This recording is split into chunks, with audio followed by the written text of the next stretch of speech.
Hello everyone, welcome to this channel. It's Regal Biology with Khadija.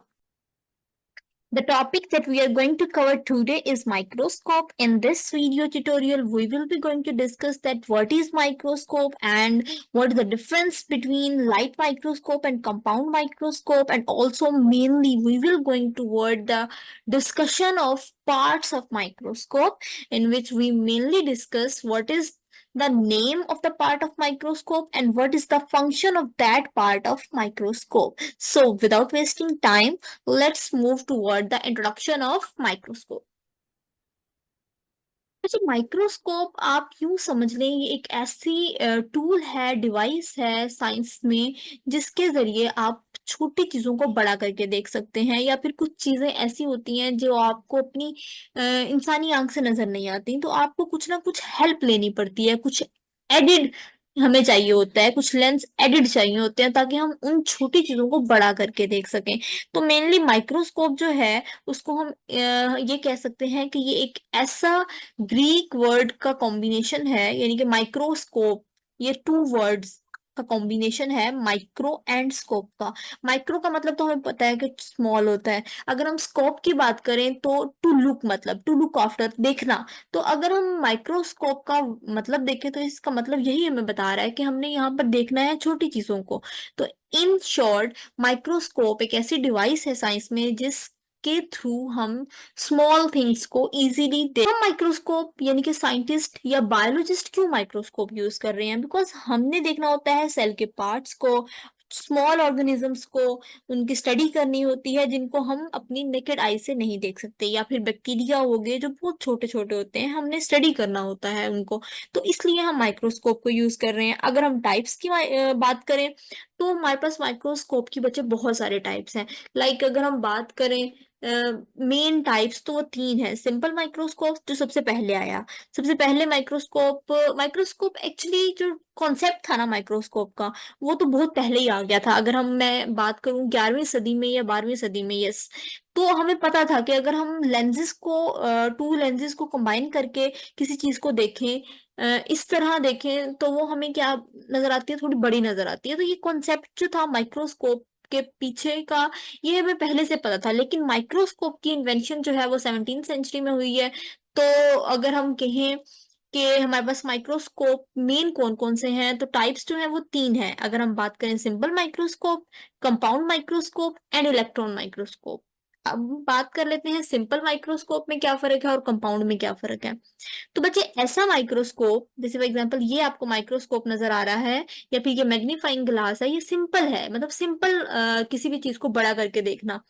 तो जो simple microscope होता है उसमें जो लेंस यूज होते हैं वो सिंगल होते हैं। लाइक अब देखें, आईपीस वन लेंस, और इसी तरह हमारे पास जो ऑब्जेक्ट पड़ा हुआ होगा उसके ऊपर जो ऑब्जेक्टिव लेंस है, ये वाला, यानी कि जिसके थ्रू हम अपने ऑब्जेक्ट को देखेंगे, वो भी सिंगल है। तो अगर हम बात करें सिंगल ऐसा माइक्रोस्कोप जिसमें हमारे पास मैग्निफिकेशन पावर जो है वो एक ही हो, यानी कि हम चीज को एक लिमिट, एक ही लिमिट हो देखने की बड़ा करके, ठीक है, उसे हम सिंपल माइक्रोस्कोप कहते हैं। अगर मैं कंपाउंड माइक्रोस्कोप की बात करूं तो यहाँ पर देखिए, ये जो आपके पास ऑब्जेक्टिव लेंस है इसकी रेंज मौजूद है, यानी कि मैग्निफिकेशन पावर की रेंज होगी। यहाँ पर कोई लेंस होगा जिसकी मैग्निफिकेशन पावर कम होगी, ठीक है, फिर उससे बड़ी मैग्निफिकेशन पावर वाला लेंस होगा, और फिर उससे बड़ी मैग्निफिकेशन पावर वाला भी लेंस मौजूद होगा। तो यहाँ पर तीन मैग्निफिकेशन पावर लेंसेज के आपके पास ऑप्शंस मौजूद हैं। तो ऐसा माइक्रोस्कोप जिसमें मैग्निफिकेशन पावर्स की आपके पास ऑप्शंस मौजूद हों, बड़ा करके आप मजीद उसे देख सकते हो, तो उसे हम सिंपल कंपाउंड माइक्रोस्कोप कह देंगे। अगर बच्चे मैं बात करूं लाइट की, तो दोनों में ही लाइट यूज होती है। तो अगर हम अक्सर बच्चे ये मिसकंसेप्शन ले लेते हैं कि जो लाइट माइक्रोस्कोप होता है और उसमें लाइट यूज होती है, और जो कंपाउंड माइक्रोस्कोप होता है उसमें कुछ और ही यूज होता होगा। ऐसा बिल्कुल नहीं है, ठीक है। लाइट दोनों में ही यूज होती है, डिपेंड करता है कि आपके पास माइक्रोस्कोप कौन सा है। कुछ माइक्रोस्कोप जो होते हैं वो इलेक्ट्रिक होते हैं, उनमें क्या होता है, आप इलेक्ट्रिसिटी से कनेक्ट करते हैं, यहाँ पे बल्ब लगा हुआ होता है और वो रोशनी देता है। और कुछ माइक्रोस्कोप ऐसे होते हैं बच्चे जिनमें मिरर लगा हुआ होता है, और आप जो डे लाइट है, सूरज है, सन है, उसकी रोशनी को, या फिर रूम में जो आपकी लाइट होती है उससे आप लाइट लेते हैं, वो लाइट रिफ्लेक्ट होती है और ऑब्जेक्ट पे पड़ती है, और इस तरह आप आई पीस से ऑब्जेक्ट को देख सकते हैं। अब सम टाइम बच्चे आपके पास कंपाउंड माइक्रोस्कोप के बारे में भी, सम टाइम ऐसा होता है कि आपको एक और माइक्रोस्कोप दिया जाता है जिसमें दो आईपीस होते हैं। देखिए यहाँ पर वन आईपीस है ये वाला, ये देखिए ये वन आईपीस है ना। तो यहाँ पर माइक्रोस्कोप में दो आईपीस हैं, तो बच्चे कहते हैं तो अब क्या इसको हम कंपाउंड माइक्रोस्कोप ही कहेंगे? जी बिल्कुल, ये भी कंपाउंड माइक्रोस्कोप की ही किस्म है।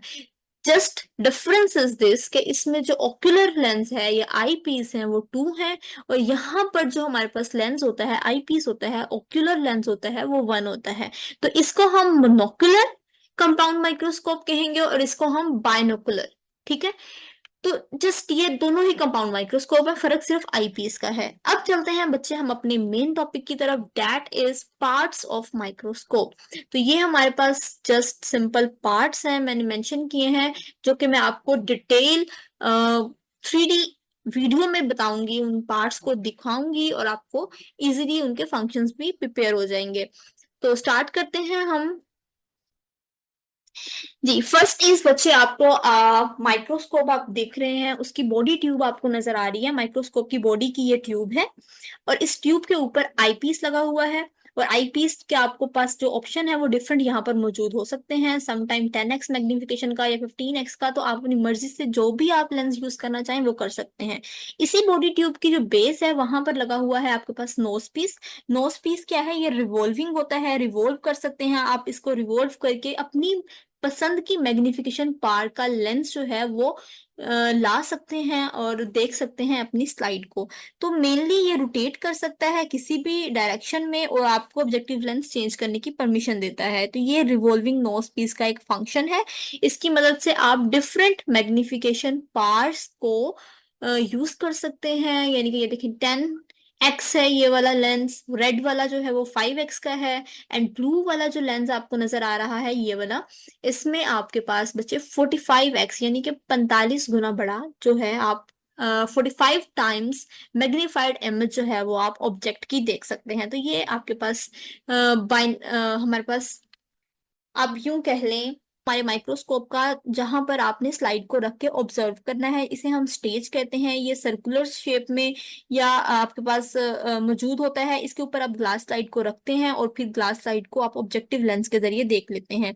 अब जहां पर आप स्लाइड रखते हैं उसके नीचे आपको होल नजर आ रहा है, देखें, जहां से लाइट जो है वो नीचे मिरर से रिफ्लेक्ट होके आती है। नीचे मैं मिरर भी दिखाती हूँ, देखो स्लाइड रखी है हमने, तो ये नीचे होल है, और जो जहां पे स्लाइड प्रिपेयर्ड मैंने यहाँ पे रखी है, तो जहां पे प्रिपेयर्ड मटेरियल आपको डॉट नजर आ रहा होगा ब्लू कलर का, वो बिल्कुल इस तरह रखा है कि लेंस के बिल्कुल नीचे हो। ठीक है, तो इस तरह हम अपनी स्लाइड को सेट करते हैं और उसके बाद हम क्या करते हैं देखते हैं। देखिए नीचे मिरर है, ये हमारे पास स्क्रूज हैं, इसके जरिए हम स्टेज जो है उसको सेट कर सकते हैं। स्टेज को राइट लेफ्ट या आपको एंगल ठीक नहीं लग रहा तो आपको इनके जरिए सेट कर सकते हैं, और हमने स्लाइड को फिक्स भी किया है। अब नेक्स्ट आ जाते हैं, हमारे पास ये मिरर है। मिरर जो है वो क्या करता है? लाइट को कैप्चर करता है, लाइट को रिफ्लेक्ट करने में हेल्प करता है। अब ये मूवेबल है, देखें कनकेव मिरर है ये, हमारे पास स्टेज के बिल्कुल नीचे लगा हुआ है। इसको आप किसी भी साइड में मूव कर सकते हैं ताकि आप लाइट को इजीली फिक्स कर सकें, उसे कैप्चर कर सकें और उसे रिफ्लेक्ट करने के बाद इस कर्वेचर में, या जो आपके पास ये होल नजर आ रहा है इसमें भेज सकें। अब यहाँ पर बच्चे ये जो होल है इसको डायाफ्राम कहते हैं, और ये एक्चुअली आपको हेल्प करता है कि जो लाइट है वो इस स्टेज होल में से गुजरती हुई आपके ऑब्जेक्ट में चली जाए, ताकि आपका ऑब्जेक्ट जो है वो आपको आई पीस से विजिबल नजर आए। देखिए मैं इसको, आप इसको रेगुलेट भी कर सकते हैं, आप ना इसको जो लाइट पासिंग की कैपेसिटी है उसको कम या ज्यादा भी कर सकते हैं। ये देखें, अगर मैं बात करूं, हमारे पास ये इस लगा हुआ है, इसके जरिए आप इस लाइट पासिंग एबिलिटी जो है उसको कम या ज्यादा कर सकते हैं। अब बात कर लेते हैं जो डायाफ्राम है। कुछ माइक्रोस्कोप ऐसे होते हैं जिनमें कंडेंसर लगा हुआ होता है, बिल्कुल इस तरह जिस तरह हमारी आंखों में आयरस है। ठीक है, वो पिक्चर्स को हमें देखने में हेल्प करता है, ठीक है, जो हमारी इमेज बनता है। तो ये भी हमारे पास यहाँ पर भी जो डायाफ्राम है वो डिफरेंट साइजेस के अवेलेबल होते हैं, आप इसका साइज जो है वो रेगुलेट कर सकते हैं। नेक्स्ट है हमारे पास ये जो आप यू कह लें, हमारे पास पूरा बॉडी ट्यूब और जो स्टेज है वो अटैच होता है आर्म के जरिए। ठीक है, ये देखें आर्म है हमारे पास और आर्म के ऊपर लगे हुए हैं सिक्रियूज। जो हमारे पास बड़े वाला सिक्रियू है उसे हम कोर्स एडजस्टमेंट सिक्रियू कहते हैं। अब ये एक तो बॉडी ट्यूब को मूव करने में हेल्प करता है, ये देखें बॉडी ट्यूब को ऊपर नीचे लेके जाया जा सकता है इससे। दूसरा ये कोर्स एडजस्टमेंट में हेल्प करता है। सेकंड, इसी के नीचे आपको एक फाइन एडजस्टमेंट कोर्स या फाइन एडजस्टमेंट नोब कह लें आप इसे, या सिक्रियू कह लें, वो लगा हुआ है। इससे आप पिक्चर को मजीद क्लियर, फाइन क्लियर देख सकते हैं। तो ये हो गए हमारे पास दो सिक्रियूज जो यहाँ पर मौजूद हैं, आर्म पर अटैच हैं, और हमारे पास ये दोनों जो हैं ये आपको हेल्प करते हैं देखने में। नेक्स्ट हमारे पास ये बेस है माइक्रोस्कोप का, इसे आप फुट कहते हैं, हॉर्स शू की तरह की इसकी शेप है। और ये जो बेस है इसके जरिए माइक्रोस्कोप जो है वो ऊपर वाले आर्म से अटैच होता है। देखें आर्म और बेस जो है वो आपस में अटैच है with the help of joint. ये आपको सेंटर में जॉइंट नजर आ रहा है। इस जॉइंट के जरिए आप क्या कर सकते हैं, मूव कर सकते हैं, माइक्रोस्कोप को इंक्लाइन कर सकते हैं। इसको इंक्लाइनेशन जॉइंट या इंक्लाइनेशन पॉइंट भी कहते हैं। इसका भी पर्पस यही होता है कि आपको लाइट कैप्चरिंग में। ये था हमारे माइक्रोस्कोप के पार्ट्स। दोबारा देख लेते हैं एक मरतबा। ये देखें ये आईपीस है हमारे पास। आईपीस किसके ऊपर अटैच है, बॉडी ट्यूब के ऊपर अटैच है। ये देखें ये बॉडी ट्यूब है आपकी, बॉडी ट्यूब के ऊपर यानी कि ऊपर पार्ट पे क्या है, आईपीस। अब आईपीस की डिफरेंट मैग्निफिकेशंस हो सकती हैं, आप डिफरेंट लेंस अवेलेबल हैं उनको यूज कर सकते हैं, लाइक 5x 10x 15x का। नेक्स्ट आ जाते हैं, इसी बॉडी ट्यूब की बेस पे क्या लगा हुआ है, नोज पीस। और नोज पीस पे ऑप्शन मौजूद है ऑब्जेक्टिव लेंसेज के। ठीक है, small, lower magnification power, higher magnification power के ऑप्शंस मौजूद हैं। और हमारे पास आई पीस जो है वो भी एक है। तो ये कौन सा माइक्रोस्कोप होगा, ये मोनोक्यूलर कंपाउंड माइक्रोस्कोप होगा। इसके बाद आ जाते हैं नीचे, इसके नीचे स्टेज मौजूद है, और स्टेज के ऊपर हमारे पास स्लाइड को रखने के बाद फिक्स करने के लिए स्टेज क्लिप्स मौजूद हैं। नेक्स्ट नीचे होल है, उसको डायाफ्राम कहते हैं। अब ये भी हमारा डायाफ्राम जो है वो क्या करता है, लाइट को परमिट करता है, लाइट आपके ऑब्जेक्ट में से गुजरे और आईपीस से आप ऑब्जेक्ट को विजिबल कर सकें, ठीक है, देख सकें। इसके बाद नीचे मिरर है, मिरर का काम लाइट रिफ्लेक्ट करना है। और जो हमारे पास ये बेस है, ये आप कह लें माइक्रोस्कोप की बेस है, माइक्रोस्कोप का फुट है, माइक्रोस्कोप का हॉर्स शू टाइप का फीट है, जिसके थ्रू जो है वो माइक्रोस्कोप स्टैंडिंग पोजीशन में है। अब माइक्रोस्कोप जो है उसका आर्म जो है उसके ऊपर हमारे पास दो सिक्रियूज प्रेजेंट हैं। एक को कोर्स एडजस्टमेंट सिक्रियू कहते हैं और इसको फाइन एडजस्टमेंट सिक्रियू कहते हैं। दोनों का फंक्शन क्या है, सबसे पहले आप कोर्स एडजस्टमेंट सिक्रियू को यूज करते हैं। इसका मेन फंक्शन तो एक तो बॉडी ट्यूब को मूव करना है, दूसरा जब आहिस्ता आहिस्ता बॉडी ट्यूब को मूव करते हैं तो आपको ऑब्जेक्ट विजिबल होना शुरू होता है, और उसी ऑब्जेक्ट को आप मजीद क्लियर करके किस तरह देख सकते हैं, फाइन एडजस्टमेंट ट्यूब के जरिए या फाइन एडजस्टमेंट सीक्यू के जरिए। अगर हम बात करें, ये जो हमारे पास आर्म है और ये बेस है, ये देखें ये इस पॉइंट से अटैच है। तो पिक्चर एंड वीडियो से आपको पार्ट्स क्लियर हो गए हैं। नेक्स्ट हमारी जो वीडियो होगी, एक तो वो ये होगी कि आप माइक्रोस्कोप की पिक्चर को कैसे ड्रॉ कर सकते हैं, और नेक्स्ट मैं ये सोच रही हूँ कि मैं आपको दिखाऊं कि हम किस तरह स्लाइड को देख सकते हैं, किन किन स्टेप्स को हम फॉलो करेंगे तो हमें माइक्रोस्कोपिक स्लाइड जो है वो हम इजीली सेट कर सकते हैं विद इन, आप यूं कह लें सेकंड्स। आप सेकंड्स में किस तरह किन किन स्टेप्स को फॉलो करके अपनी स्लाइड को बहुत जल्दी देख सकते हैं। आप समटाइम ऐसा होता है बच्चे, हम मैं अपनी भी बात करूं तो स्टार्ट में मुझे भी देर लगती थी, लेकिन समटाइम ऐसा होता है कि हम प्रॉपर प्रोसीजर फॉलो नहीं कर रहे होते। अगर हम स्टेप बाय स्टेप जाएं तो हम आप यूं कह लें स्लाइड को इजीली देख सकते हैं। ठीक है, तो वो मैं आपसे शेयर करूंगी टिप्स भी, और आपको स्टेप्स बताऊंगी नेक्स्ट वीडियो में। तब तक के लिए अल्लाह हाफिज।